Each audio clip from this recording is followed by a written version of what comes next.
दोस्तों जब से AMD ने अपने Ryzen सीरीज के प्रोसेसर्स लॉन्च करे हैं, इंटेल के प्रोसेसर्स की वाट लगी हुई है। AMD के Ryzen सीरीज के प्रोसेसर्स ने मार्केट के अंदर ऐसा धमाल मचाया है, समझ लिए पूरा टेक ओवर कर लिया है डेस्कटॉप प्रोसेसर्स की मार्केट को। लैपटॉप प्रोसेसर्स की जहाँ पे बात आती है वहाँ पे इंटेल के प्रोसेसर अभी भी बेटर हैं Ryzen कंपैरिजन में, लेकिन शायद अब ना रहे क्योंकि 4th जनरेशन जो आने वाली है Ryzen सीरीज के प्रोसेसर्स की, मोस्ट प्रोबेबली उनकी कॉन्फ़िगरेशन वगैरह देखने में लग रहा है कि इंटेल प्रोसेसर की जो अभी तक लैपटॉप में मार्केट बची हुई थी जो शायद वो भी चली जाए। दोस्तों ऐसी क्या वजह है AMD के Ryzen प्रोसेसर्स में जिसने इंटेल के सदियों से अराउंड 10 साल से जो कि प्रोसेसर्स की मोनोपोली बनी हुई थी उसको ब्रेक कर दिया है और मार्केट लास्ट 3 ईयर्स से कैप्चर कर ली है। दोस्तों इस वीडियो में आपको यही बताने वाला हूँ कि AMD के Ryzen प्रोसेसर्स ने इंटेल की मार्केट को तबाह बर्बाद क्यों कर दिया है, किन वजहों की वजह से लोग Ryzen के प्रोसेसर्स को ज्यादा प्रेफर कर रहे हैं, ज्यादा खरीद रहे हैं कंपैरेटिवली इंटेल के प्रोसेसर के। तो हेलो दोस्तों, मेरा नाम है फहाद, आप देख रहे हैं टेक टू बूम। चलिए आगाज करते हैं। दोस्तों अब बात करते हैं उन रीजंस की जिनकी वजह से Ryzen प्रोसेसर्स ने मार्केट को बिल्कुल कैप्चर कर लिया है। दोस्तों पहला रीजन है Ryzen प्रोसेसर्स में ह्यूज इंप्रूवमेंट कंपैरेटिवली टू जो प्रीवियस AMD के प्रोसेसर्स आते थे उनसे और इवन इंटेल के प्रोसेसर्स के कंपैरिजन में। अब दोस्तों ये जो परफॉर्मेंस में इंक्रीज आया है, जो इतना अच्छा इंप्रूवमेंट आया है Ryzen के प्रोसेसर्स में, ये किस वजह से आया है? दोस्तों पहला रीजन जो हमें देखने को मिलता है Ryzen प्रोसेसर्स में वो ये कि हमें मल्टी कोर्स के साथ हमें मल्टीपल थ्रेडिंग देखने को मिल रही है Ryzen के प्रोसेसर्स में। यानी कि जो पहले के हम प्रोसेसर देखें AMD वगैरह के, उनमें हमें मल्टीपल थ्रेडिंग वगैरह को इतनी अच्छी देखने को नहीं मिलती थी, लेकिन अब बेसिक जो प्रोसेसर भी है Ryzen 3 सीरीज का भी, उसमें हमें मल्टी थ्रेडिंग देखने को मिल जाती है। और इवन अगर मैं कह लूँ Ryzen 5 या Ryzen 7 या Ryzen 9 के बारे में, तो उनमें एक कोर पे 2 थ्रेड देखने को मिलते हैं। यानी कि अगर 6 कोर का प्रोसेसर है हमें 12 थ्रेड देखने को मिल रहे हैं, 8 कोर का प्रोसेसर है तो उस पर 16 थ्रेड देखने को मिल रही है। इसके अलावा दोस्तों इससे भी जो बड़ी वजह है Ryzen प्रोसेसर्स की बेहतरीन जबरदस्त परफॉर्मेंस की, वो है उनका आर्किटेक्चर। दोस्तों AMD ने जो Ryzen प्रोसेसर में आर्किटेक्चर दिया है वो जबरदस्त है। फर्स्ट जनरेशन जो AMD की लॉन्च करी थी वो करी थी 14 nm की टेक्नोलॉजी के ऊपर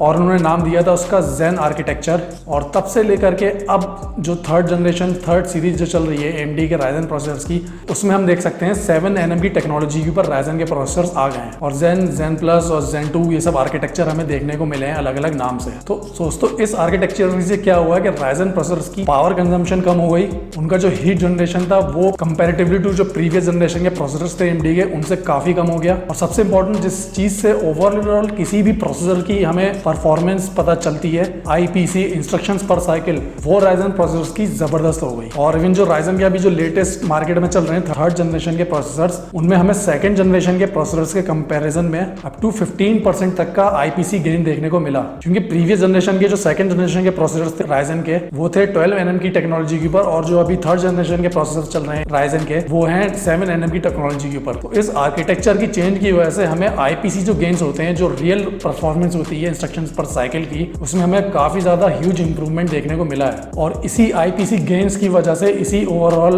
इंप्रूव्ड आर्किटेक्चर की वजह से Ryzen के प्रोसेसर जो हैं आउट परफॉर्म कर गए हैं इंटेल के प्रोसेसर्स के कंपैरिजन में। और इसके साथ ही दोस्तों जितने भी Ryzen के प्रोसेसर्स हैं वो सारे के सारे अनक्लॉक्ड हैं। डजंट मैटर वो Ryzen 3 सीरीज का प्रोसेसर हो, Ryzen 5 सीरीज का प्रोसेसर हो या फिर Ryzen 7 हो या फिर Ryzen 9 सीरीज का प्रोसेसर हो, जितने भी Ryzen के प्रोसेसर हैं सबके सब अनलॉक्ड हैं और उनको ओवरक्लॉक किया जा सकता है। इसके बाद दूसरा रीजन दोस्तों ये है कि AMD के जो Ryzen प्रोसेसर की जो कंपेटेबिलिटी है उनके मदरबोर्ड्स के साथ में वो जबरदस्त है दोस्तों। खास तौर पे ओवरक्लॉकिंग को लेकर के अगर हम देखें तो Ryzen सीरीज के जो प्रोसेसर्स हैं वो जो है Ryzen सीरीज के जो बजट मदरबोर्ड्स बनाए गए हैं, यानी कि B450 चिपसेट सीरीज के मदरबोर्ड, उन पे भी वो आसानी के साथ में ओवरक्लॉक किए जा सकते हैं। वहीं अगर इंटेल की बात करें तो इंटेल के जो ओवरक्लॉकेबल प्रोसेसर्स हैं वो खाली इंटेल के जो सबसे हाई एंड सीरीज के Z चिपसेट सीरीज के मदरबोर्ड होते हैं, सिर्फ उन पे ही ओवरक्लॉक किए जाते हैं। तो यहाँ पे अगर एक बंदा Ryzen प्रोसेसर लेता है तो वो अच्छे खासे पैसे बचा लेता है एक मिड लेवल का B450 चिपसेट सीरीज का मदरबोर्ड बाय करके,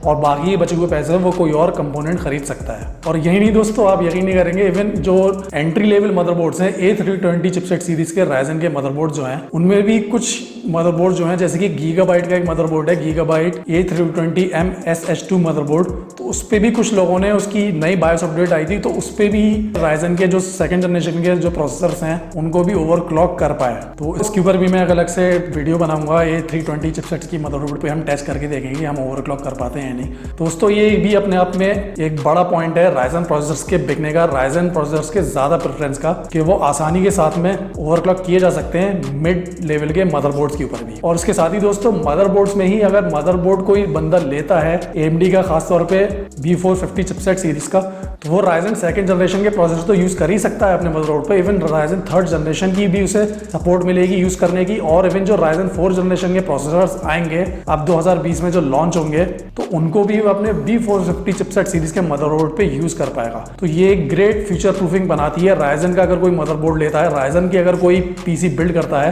तो उसे फ्यूचर प्रूफिंग मिल जाती है। तो वो आगे भी 1 या 2 साल बाद भी अपना PC अपग्रेड करना चाहे तो उसे अपना मदरबोर्ड चेंज नहीं करना पड़ेगा, जिसमें काफी ज्यादा पैसा खर्च हुआते हैं। वो सिर्फ एक अपना राइजन का नया प्रोसेसर लेके 4th जनरेशन तक का अपने पुराने B450 चिपसेट सीरीज के मदरबोर्ड के ऊपर यूज कर सकता है। तो ये भी एक बड़ा प्लस पॉइंट है राइजन सीरीज के प्रोसेसर्स के लिए उनकी मार्केट के टेक ओवर करने में। तीसरा एक रीजन और है दोस्तों, जो कि है राइजन सीरीज के APUs। अब बहुत सारे लोग जो है ग्राफिक्स कार्ड लेना नहीं चाहते तो खाली प्रोसेसर पे ही काम करना चाहते हैं। तो इंटीग्रेटेड ग्राफिक्स में जो राइजन सीरीज के APUs है उनके जो वेगा ग्राफिक्स है, वेगा 8, वेगा 11, वो इंटेल के इंटीग्रेटेड ग्राफिक्स के कंपैरिजन में बहुत ज्यादा बेहतर है। तो अगर कोई AMD का APU लेता है वो समझ लिया अपने नॉर्मल जनरल टास्क तो कर ही सकता है, साथ में वो उस पे गेम भी खेल सकता है मीडियम सेटिंग्स के ऊपर डिसेंट से फ्रेम रेट के साथ में, और साथ ही वीडियो एडिटिंग वगैरह भी वो कर सकता है। वहीं अगर इंटेल के इंटीग्रेटेड ग्राफिक्स देखें जो कि HD ग्राफिक्स वगैरह होते हैं तो वो समझ लिए बस एक तरह से नाम के ही ग्राफिक्स होते हैं, बस वो समझ लिए इतना काम होता है उनका कि वो आउटपुट दे दें डिस्प्ले में और अपना यूजर इंटरफेस वगैरह विंडोज का देख सकें, बाकी उनमें कोई दम दरूद नहीं होता। सो वेल गाइस, ये थे कुछ रीजंस राइजन सीरीज के प्रोसेसर्स के जिसकी वजह से राइजन सीरीज की प्रोसेसर्स ने मार्केट में आने के बाद से धमाल मचा दिया और इंटेल की जो पुरानी मार्केट जो एक मोनोपोली सी चली हुई आ रही थी उसको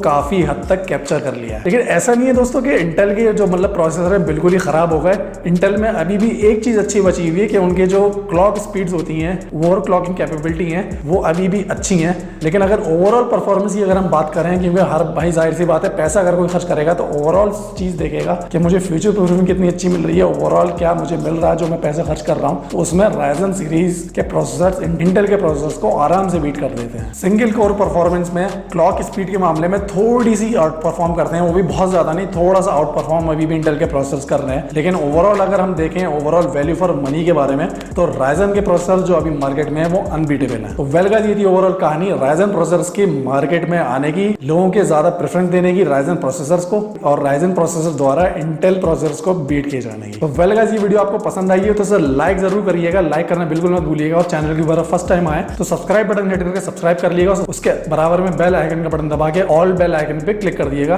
क्योंकि मैं अपने चैनल के ऊपर ऐसी ऑसम वीडियोस लेकर के आता रहता हूं। दोस्तों मिलते हैं जल्दी एक अपनी नई वीडियो के अंदर, तब तक के लिए good bye, take care and keep smiling.